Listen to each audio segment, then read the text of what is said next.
शेखरन के बारे में काशी जी से प्राप्त तर्क को सुनकर चेतन हैरान तो था, लेकिन इसके गणित के अनुसार इस बात को पचा पाना थोड़ा मुश्किल था। वो कुर्सी छोड़कर तेजी से उठ खड़ा हुआ और एक हाथ कमर पर और दूसरा हाथ सिर पर रखकर सोचने लगा। सभी लोग उसके इस रिएक्शन से थोड़ा हैरान हुए। एकाएक चांदनी बोली, बात क्या है चेतन, तुम इस तरह से क्या सोच रहे हो? तभी चेतन तेजी से मुड़ा और दोनों हाथ टेबल पर पटकते हुए बोला, ओह, तो बात ये है। आई एम सॉरी, मुझे समझ नहीं आ रहा कि मैं आप लोगों को ये बात कैसे समझाऊं, लेकिन एक बात ऐसी है जो आपको बतानी जरूरी थी, पर शायद वक्त ही नहीं मिला। तब काशी जी बोले, कौन सी बात चेतन? तब चेतन ने सारी बात खुलकर बताते हुए कहा, आप लोगों को याद होगा जब पापा जी आप बीमार हुए थे तो पारस वैद्य यहाँ आए थे और उनके सच को जानने के लिए मैंने दोबारा पास्ट को देखा था। तब मुझे वहां से पता चला था कि जिस अजरनाथ को हमने हराया था असल में वो असली अजरनाथ नहीं बल्कि अजरनाथ का शिष्य अभिराज था, जो बाद में अपने गुरु की शक्तियां पाकर अजरनाथ बन गया था। कहते हुए चेतन उस पूरी घटना को विस्तार से सभी को बताता है कि कैसे अभिराज अजरनाथ बन गया था। हालांकि चेतन भी अजरनाथ का ओरिजिन नहीं जानता था, लेकिन जितना उसने देखा था वो सारा सच चेतन ने सभी के सामने खोलकर रख दिया। तब सभी लोग इस पूरी बात को जानकर हैरान हो गए। एकाएक वीर सिंह बोला, चेतन, तुम इतना कुछ जानते थे और ये सब तुम अब हमें बता रहे हो? तब चेतन ने उत्तर दिया, अरे उस समय सब कुछ कितना जल्दी जल्दी हुआ ये तो सभी लोग जानते हैं, और हम लोग अजरनाथ को हरा ही चुके थे, तो बाकी बातें करना उचित लगा ही नहीं। लेकिन जितना मैंने अजरनाथ को देखा था वो रक्षक समूह को हराकर वहां से चला गया था। कहते हुए चेतन कुर्सी पर वापस बैठ गया और दोबारा बोला, उसके बाद अजरनाथ की जिंदगी में क्या हुआ इसकी मुझे कोई जानकारी नहीं है, क्योंकि हमने उसे शुरू से अकेले ही देखा था।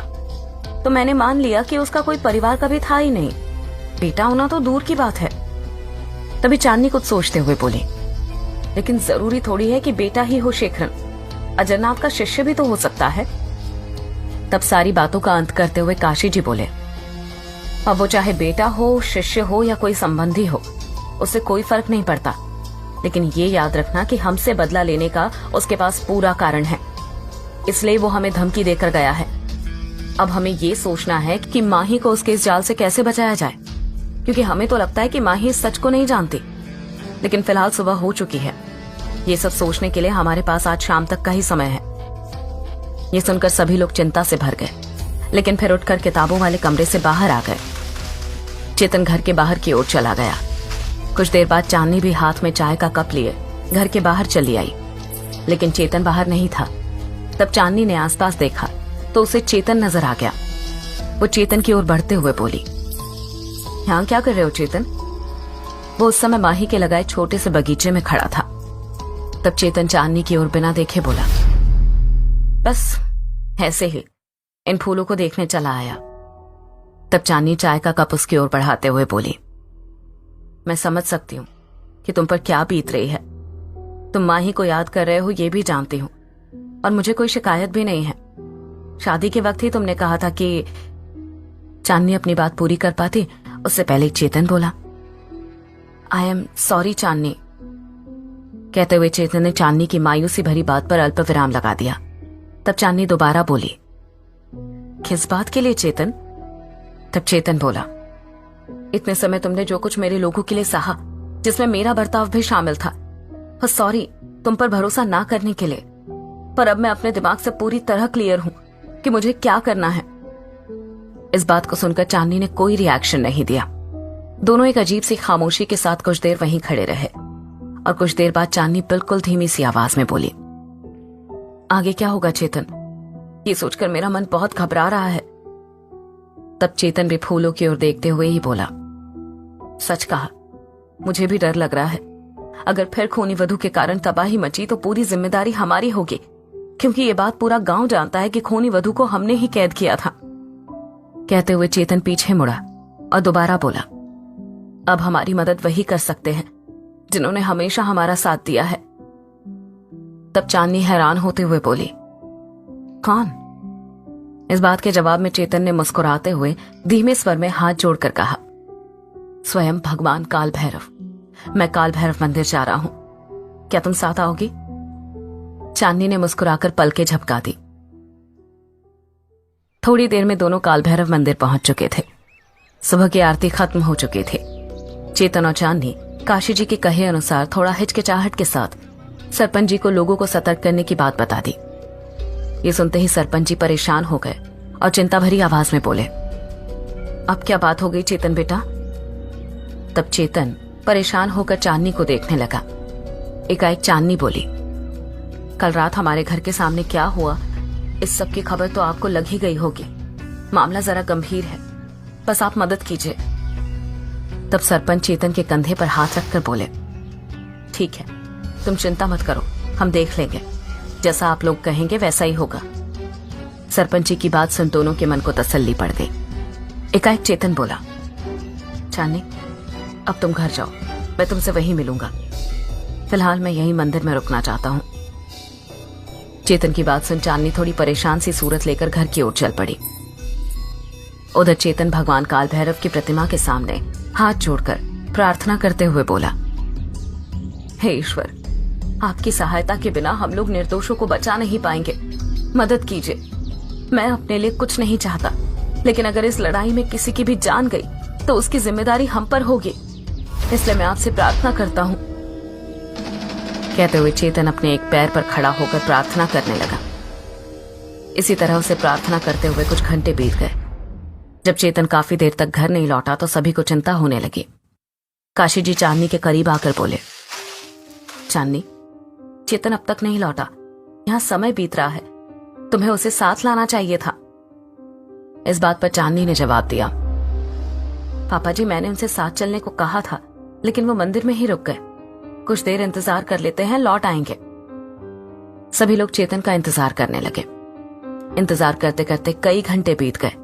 सुबह से दोपहर हो गई, लेकिन चेतन नहीं लौटा। तब वीर सिंह काशी जी से बोला, पिताजी, मैं जाकर देखता हूं, अब तो बहुत समय हो गया, कहीं चेतन पर कोई मुसीबत तो नहीं आन पड़ी। ये सुनकर काशी जी भी तुरंत अनुमति देते हुए बोले, जल्दी जाओ वीर सिंह और चेतन को घर ले आओ। कहते हुए हल्की सी चिंता के भाव काशी जी के चेहरे पर उभर आए थे। जैसे ही काशी जी से आदेश पाकर वीर सिंह ने घर के दरवाजे की ओर कदम बढ़ाए, तभी एक तेज हवा का झोंका घर में दाखिल हुआ और वीर सिंह को पार करता हुआ सीधा चांदनी के शरीर में उतर गया। असल में वो चित्रा थी। चित्रा के आते ही चांदनी की आंखें सफेद बल्ब की तरह चमकने लगी और वो अचानक वीर सिंह से बोली, रुक जाइए वीर सिंह, चेतन को बुलाने की आवश्यकता नहीं है। वो ईश्वर काल भैरव की भक्ति में लीन है। जब उसकी अर्चना पूर्ण हो जाएगी तो वो लौट आएगा। फिलहाल एक बुरी खबर है। ये सुनते ही वीर सिंह दोबारा आंगन की ओर दौड़कर चला आया। इन सभी घटनाओं से परे वीर सिंह के घर से कुछ दूरी पर स्थित नगर स्त्री की हवेली में माहौल कुछ अलग ही था। शेखरन उस लॉकेट को पाकर बहुत ही खुश था। वो बिल्कुल शांत बैठी माही से अपनी खुशी जाहिर करते हुए बोला, वाह माही वाह, तुमने तो मेरा दिल ही जीत लिया। ये लॉकेट लाकर तुमने मेरे प्रतिशोध के यज्ञ में आहुति दे ही दी। ये सुनकर माही शेखरन की ओर देखते हुए बोली, शेखरन, यही लाइंस तुम रात से लेकर अब तक कई बार कह चुके हो। बस एक बात का जवाब नहीं दिया तुमने कि मुझे मेरा मंत्र कब मिलेगा। तब शेखरन उस लॉकेट को दोबारा गौर से देखते हुए बोला, दे दूंगा माही, बस थोड़ा धीरज रखो।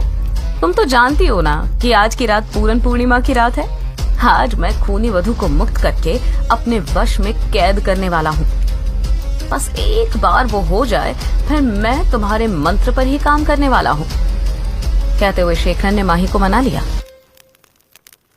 दूसरी तरफ मंदिर में चेतन की तपस्या रूपी प्रार्थना जारी थी। काफी सारे घंटे इसी तरह एक पैर पर खड़े रहकर वो पूरी तरह से थक चुका था। वो पूरी तरह से थकावट भरी आवाज में बोला, ईश्वर, आज आपको मेरी मदद करनी ही होगी। जब तक मुझे कोई हिंट नहीं मिल जाता तब तक मैं ऐसे ही प्रार्थना करता रहूंगा। चेतन को अपने आत्मविश्वास को वापस जीवित करने की कोशिश में 6 घंटे से भी ज्यादा समय बीत गया। अब चेतन की आंखों के सामने पूरी तरह अंधेरा छाने लगा। अंततः चेतन लड़खड़ाती सी आवाज में बोला, भगवान, मैं हार नहीं मानूंगा। कहते हुए वो जमीन पर धराशायी हो गया और बेहोशी के चलते उसकी आंखें बंद हो गई। तभी उसके कानों में एक गूंजती सी आवाज सुनाई पड़ी, कैसे हो बंधु? आवाज को सुनते हुए चेतन की आंखें बंद हो गई। तभी एक तीव्र प्रकाश चेतन के ऊपर आकर पड़ने लगा, जिसके कारण चेतन की आंख एक बार फिर धीरे धीरे खुलने लगी। और जो वो अपनी खुली आंखों से देख रहा था, उस पर विश्वास कर पाना भी एक तरह से नामुमकिन था। अचानक ही वो तीव्र रोशनी एक जगह इकट्ठा होकर एक इंसान का रूप लेने लगी। ये देखते ही चेतन की आंख में आंसू आने लगे और अचानक वो हाथ जोड़ते हुए उस रोशनी को देखने लगा। जैसे वो रोशनी पूरी तरह से इंसानी रूप लेकर तैयार हो गई, तब चेतन धीरे से उठ खड़ा हुआ, लेकिन उसका एक पैर काफी दर्द कर रहा था। वो पैर जमीन पर रगड़ते हुए उस रोशनी से बने आदमी के करीब पहुंचते हुए बोला, कौन है आप देव पुरुष? ये सुनते ही वो आदमी दूसरी ओर देख मुस्कुराते हुए बोला, थोड़े दिन के लिए मैं चला क्या गया बंधु, तुम तो मेरी आवाज को भी भूल गए। ये बात सुनकर चेतन के होश उड़ गए। वो खुशी से उछल जाना चाहता था, क्योंकि ये आवाज किसी और की नहीं बल्कि कालदूत की थी। चेतन हैरानी से बोला, कालदूत?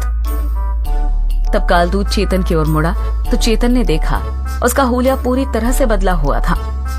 सफेद धोती, कुछ गहने और पीले रंग का लंबा सा कपड़ा जो उसके ऊपरी शरीर को ढक रहा था। चेतन अपना पैर रगड़ते हुए उसके गले से जाकर लग गया और चिल्लाते हुए बोला, कहाँ चले गए थे तुम? तुमने मुझसे एक बार बात तक करना जरूरी नहीं समझा। यहाँ क्या कुछ हो गया? अगर तुम होते तो शायद सब ठीक होता, पर तुम थे ही नहीं। तब कालदूत चेतन को एक पैर के सहारे खड़े देख बोला, पहले तुम्हारे दर्द का कुछ करना पड़ेगा। कहते हुए उसने चुटकी बजाई तो चेतन के पैर का दर्द गायब हो गया। उसके बाद कालदूत दोबारा बोला, क्या हुआ, कैसे हुआ, ये सब बातें मैं तुम्हें बाद में बताऊंगा, लेकिन मैं तुमसे बिना बताए जाने के लिए माफी मांगना चाहता हूं। उसके लिए मुझे क्षमा कर दो बंधु। ये सुनकर भी चेतन ने चेहरा घुमा लिया। तब कालदूत दोबारा बोला, अच्छा ठीक है, तुम अपना गुस्सा मुझ पर बाद में उतार लेना, फिलहाल हम घर चले, वहां सब तुम्हारा इंतजार कर रहे हैं। तब चेतन बोला, हाँ काफी समय भी हो गया है, चलो घर चलते हैं। ये कहते हुए चेतन भगवान काल भैरव की प्रतिमा के सामने हाथ जोड़कर धन्यवाद देते हुए बोला, हे ईश्वर, मेरी मनोकामना पूरी करने के लिए धन्यवाद। कहते हुए चेतन मंदिर से बाहर की ओर जाने लगा, लेकिन कालदूत अपनी जगह पर ही खड़ा हुआ था। तब चेतन उसे पीछे मुड़कर देखने लगा तो कालदूत उसे देख मुस्कुरा रहा था। अचानक चेतन को कुछ याद आया और वो तुरंत बोला, अरे हाँ, मैं तो भूल ही गया था। कहते हुए वो वापस कालदूत के पास दौड़कर चला आया। इसके बाद कालदूत चेतन के कंधे पर हाथ रखते हुए बोला, क्या बंधु, तुम तो सब कुछ भूल गए। इतना कहकर जैसे ही कालदूत ने चुटकी बजाई, वो दोनों अगले ही पल घर के सामने पहुंच गए थे। चेतन खुश होते हुए बोला, तुम देखना कालदूत, जब मैं सबको तुम्हारे लौटने के बारे में बताऊंगा तो सभी लोग खुश हो जाएंगे। इतना कहते हुए चेतन कालदूत के साथ घर में दाखिल हो गया। जैसे ही वो आंगन तक पहुंचा तो पाया सभी का चेहरा उतरा हुआ था। काशी जी वीर सिंह आंगन में सिर झुकाए बैठे थे। वो धीरे धीरे अंदर आते हुए बोला, पापा क्या हुआ, आप लोग ऐसे क्यों बैठे हो? तब चेतन को वहां देख वीर सिंह और काशी जी उठ खड़े हुए। तभी वीर सिंह बोला, अरे चेतन कहाँ थे तुम? चेतन ने जवाब में कहा, मंदिर में, लेकिन हुआ क्या? जवाब स्वरूप काशी जी दोबारा बैठते हुए बोले, अब हम जीत नहीं पाएंगे चेतन, और शेखरन ने पूरी लड़ाई को एक तरफा ही कर दिया है। ये सुन चेतन हैरानी से बोला, मतलब मैं कुछ समझा नहीं। अब की बार वीर सिंह ने बात को आगे बढ़ाते हुए कहा, अभी अभी हमें चित्रलेखा से इस बात की जानकारी मिली है कि शेखरन नगद श्री वाली हवेली में है। वो मुक्ति यज्ञ की तैयारी में लगा हुआ है।